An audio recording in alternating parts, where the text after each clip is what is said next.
The summer movie season is almost upon us. Well, I mean, technically there's a couple weeks, but it's still really close. So I thought I'd do a video just saying what I think the box office is going to be for the summer. Which films are going to be the top 10 highest grossing films, and in what order, and how much money they're going to make. And I'm doing this now for a couple of reasons. One, because I have time, and two, because Screen Junkies is going to do theirs in like a couple weeks, and I generally just want to, I mean, I don't want to say I'm whoring for views, but I definitely just want to do it before I see theirs, and it influences me. And also just, in the off chance that it does overshadow. But it's mainly just to do it now while I'm still thinking it. And this is subject to change. I mean, there's like one thing on this list I'm kind of uncertain. I don't think it's gonna make a lot or do well or enough to be on the list. And there's like two I'm like, why aren't they on the list? It's like there's one in particular I feel like could do a bit better at the box office than I did, but there were just so many big money makers this season. It was hard to decide, and I might update this list before the summer starts, movie season starts. So if I do update it, I'm gonna put like an annotation in the description just saying here's my revised version of the list, and I won't do another update video explaining it just simply because I more or less explained how and why I think the films are gonna do that much money. And why the films I left off the list, and I don't see myself making any major revisions. And I'm probably going to touch on these films briefly again when I do my thoughts going into videos on them, but more likely than not, I won't. So, without further ado, let's get into the summer box office, and I'm going to try as hard as I can to resist the urge to scratch my nose because it itches so bad. Anyway, at number one, I have the Avengers: Age of Ultron.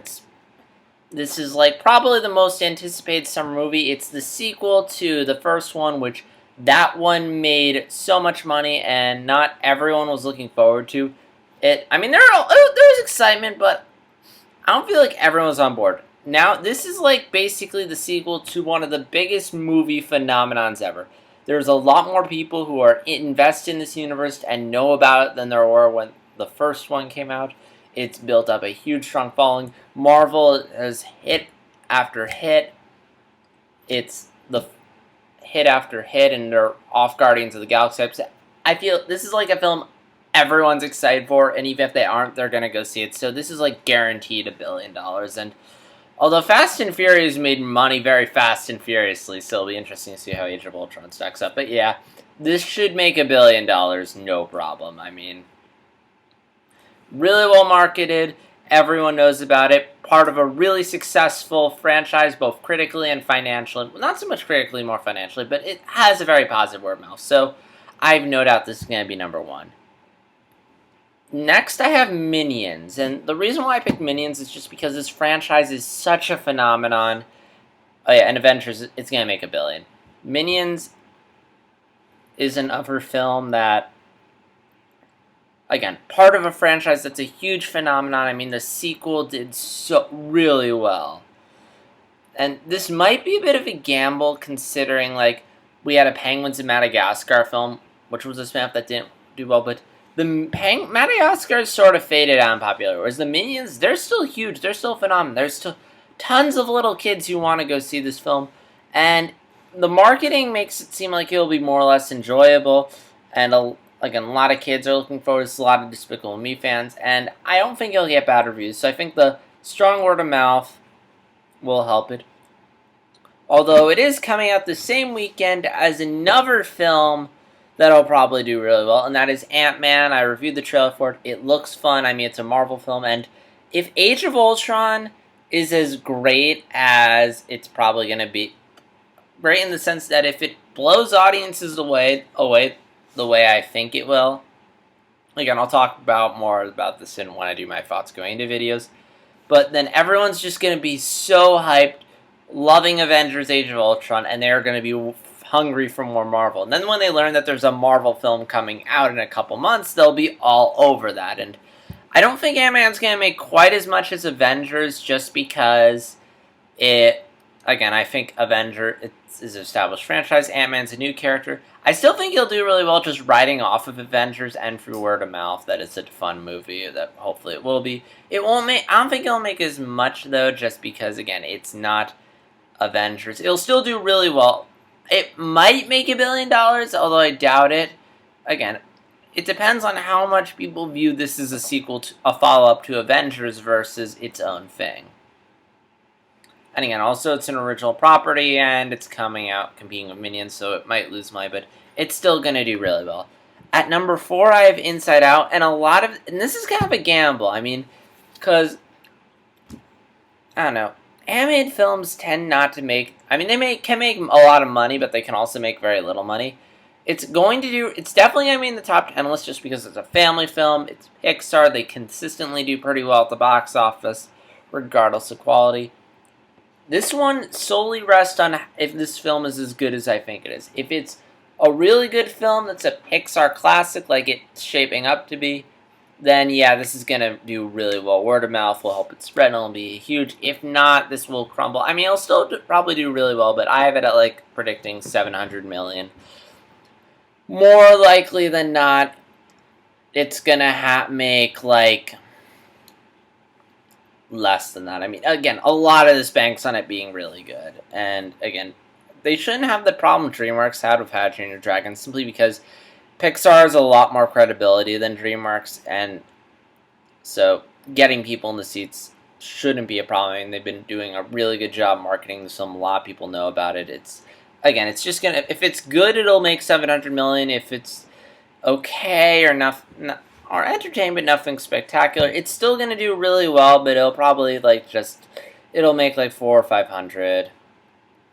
At number 5, this is like one of those films that it was originally not gonna be in the summer lineup at all, but because it was, it really changed a lot of stuff.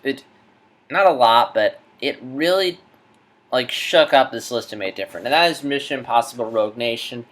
And I was originally debating, really, should I put Mission Impossible on here? But then I did a quick check of Box Office Mojo, and this franchise has been making money. And I haven't seen any of the films, but the 4th one I heard went over really well. So if people still have that fresh in their minds, they're probably going to come out and support this one. And it'll probably do really well. I mean, they've been doing a decent job marketing it. Again, my only concern is it might get lost in the shuffle if Ant-Man and Minions or Phenomenons. It might, but again, it's a well-established franchise. It has a big audience. I'm sure it'll do fine. At number 6, I have Fantastic Four. This is the lowest at $600 million. This is the lowest grossing superhero film because, I don't know, Fox is still pretty good as far as superheroes go, but they don't quite have the track record and audience captivation that Marvel does. So it's probably not going to make as much money. It'll still do really well because it's probably going to ride the hype, just because people just generally seem to enjoy going to superhero movies, myself included.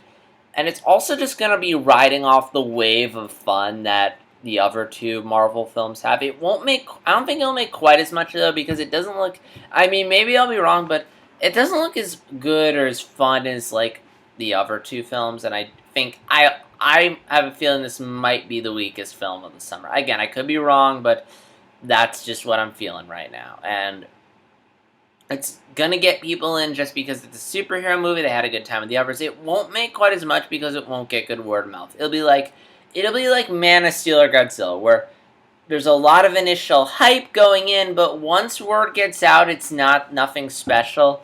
Its box office record will be cut short.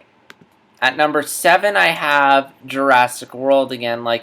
I'm still kind of not really sure why people are excited for this. I mean, the first one's the only good one. I haven't seen the others, but I have heard they didn't go over well. They're kind of a bit of a joke, in all honesty. So the fact that we're getting a Jurassic World is kind of baffling. The fact that, I mean, this film was in production development for so long. It's been through a troubled development. So the fact that it's being made is kind of bizarre, but I think it'll do I mean, Jurassic Park is a film a lot of people enjoy. It's been really well marketed. There are a couple things in the trailers that do look kind of cool. The Raptors look cool. You have Chris Pratt in there, who has recently he's become a bit of a star. I mean, with Parks and Rec, and recently Guardians of the Galaxy. So, like, I mean, at the time they were making this, Chris Pratt wasn't quite as well known as he is now, but I feel like he's gonna get people just because of that. And I honestly also feel like that there are some people who are just going to blot out the other two sequels, and honestly, I feel like this film will just sort of treat itself like the other two never happened, but we'll have to wait and see. But regardless, it does seem really cool. At number 8, and this is like the one I regret putting on here, I don't think it's going to do as well as I think it did, and that is Ted 2. I have it 400 million, and the reason why I put Ted 2 on here is just because the first one went over really well. Good word of mouth, and it made a lot of money. I mean, this isn't like Hot Tub Time Machine or Mall Cop where it kind of made money, though. This thing made money. And the reason why I have it at number 8... not number 8. I mean, first off, the reason why it's this low on the list is because it's a comedy, and comedies, while they can do pretty well at times, they don't tend to be like the big hits. Like, usually it's the action movies tend to be hits. I mean, comedies can make a pretty fair amount of money, but they usually aren't like cutting like the top 10 list or making big, with the exception of Shrek 2. And also, the reason why I'm uncertain is, again, just that concept of comedies don't tend to be the big hits of the summer. That's not to say they can't, but usually they aren't. And also, like, I feel like it also depends on how much people are willing to let A Million Ways to Die in the West get in the way. Because that film did not go over well. It bombed. I don't know if it was just due to bad word of mouth or if there was just so much else coming out in the summer that people just weren't interested. But, again, maybe just seeing a Ted movie will pique people's interest. But I feel like Seth MacFarlane lost some people with A Million Ways to Die in the West. He definitely lost me. I was really looking forward to that. I was kind of disappointed by how underwhelming it was. It wasn't the worst comedy I've ever seen. Again, I will take that over the Scary Movie 2 any day of the week. But this, again, it doesn't look that special. But again, they've done a pretty good job marketing it. So again, and there is the fan base who wants this film. So we'll have to wait and see. At number 9, unfortunately, I have Terminator Genisys, and the reason why I say unfortunately is because this film, this is a film that's I feel like everyone's going to see and everyone's going to hate. I mean, I am still baffled as to why they're rebooting it or why people are excited for it. I mean, this is like a franchise that has overstayed its welcome, but I feel like it's going to make money. Again, it's an established franchise. It's been marketed well. There's a bunch of people who are going to fall for the maybe this time will be different. The reason why I have it so low is, again, it's a franchise that's overstayed its welcome. There are probably a bunch of people who are sick of it, who want it to go away. And yeah, but it's probably, initially, it's going to have a solid opening weekend, but I think two things are going to sort of stop this from making as much money as it could have. Number one is the fact that if it's not as good as I think it is, they'll probably cut short. It'll get the initial rush hype, but once word gets out it's not good, that'll cut it short. I mean, even so, like, the other Terminator sequels haven't made that much money. There's also two more things that I think will stop it. I would say Minions. I mean, I have to look at the calendar to see when one is coming out versus the other. I mean, okay, Magic Mike's not going to interfere with Terminator. That's a completely different audience. It's coming out the same day. Minions is coming out then. I don't think it'll interfere. It should. It might. I mean, like, it's a family film, so it might take some people away. But I feel like Ant-Man definitely will. I mean, Terminator will have that weekend. It might have that, although I feel like Minions is going to be number 1 in the box office that weekend. But third week, Terminator loses all its money to Ant-Man. That film's going to sweep up money. It'll be the fun. Not everyone's looking forward to it, but surprisingly really enjoyable. Guardians of the Galaxy film of the summer, you know. Like, with Guardians, it was the film not everyone was looking forward to, but wound up being a surprisingly good time. Ant-Man's going to do that. It might steal a bit of Terminator's thunder. Actually, I'd be more concerned about it stealing Minions' thunder since those are both family films, but I digress. And yeah, hopefully Terminator will stop in its tracks. I feel like it's going to make a bit more money than I predicted, though. And number 10 is Pitch Perfect 2. Again, I feel like it's going to make money for a couple reasons. Pitch Perfect, the first one was a pretty good hit. I mean, it wasn't a huge hit when it came out. I mean, it made a fair amount of money, but I mean, let me look on that side. Because I know it didn't bomb, but it wasn't like a huge hit. But, I mean, since the film has come out, it has built up an audience. So, like, more and more people have seen it, and a lot of people are excited. I mean, it only made $113 million, but I feel like since then it's gained a big following, so it should... I feel like it's going to make more money than the first one, unfortunately. And then there's, like... And again, I have a number 10 because this is a sequel. I don't think it's going to make too much money. I mean, it'll be interesting to see if Pitch Perfect is generated into a big phenomenon in, like, the 3 years since its previous release, but we'll have to wait and see. And then there's 2 films that I didn't put on here, one of which I really regret not putting on here because I feel like it's going to make money, and that's Tomorrowland. It's a family film, so it has a wider spread appeal. It's well advertised, and it's Brad Bird, so good word of mouth. But again, there were just so many blockbusters and franchise films coming out. I didn't know. And another is Mad Max. It looks really interesting, and I feel like once word of mouth, if it turns out to be really good and word of mouth gets out that's really good, it could potentially work its way on here and become something really fun and special. But at the same time, it's also those films I feel like it's going to specifically attract a select audience. Kind of like Pacific Rim, how while it was entertaining, it really had a specific audience, and the way it was marketed, like most people were just sort of like, oh, what is that? Myself included, but I eventually discovered it. And I don't know, even looking at it right now, I'm like, I feel like I kind of want to swap Ant-Man with Minions. I feel like I might be wrong on that. And so much of Inside Out just banks on it being good. And then I feel like a Terminator should be... I feel like I should swap Ted to a Terminator. But please leave your comments in the description. What do you think the box office results are going to be this summer? Comment below and let me know. And as always, like, dislike, subscribe. And this is JStar260, and I'm really praying I get some good accurate predictions. I mean... Actually, hopefully I'm wrong about some of this, and that stuff like Terminator Genesis, which is probably going to be bad, doesn't make money. Stuff like Pitch Perfect 2 doesn't make the top 10 and stuff, but we'll have to wait and see. So until next time, take care.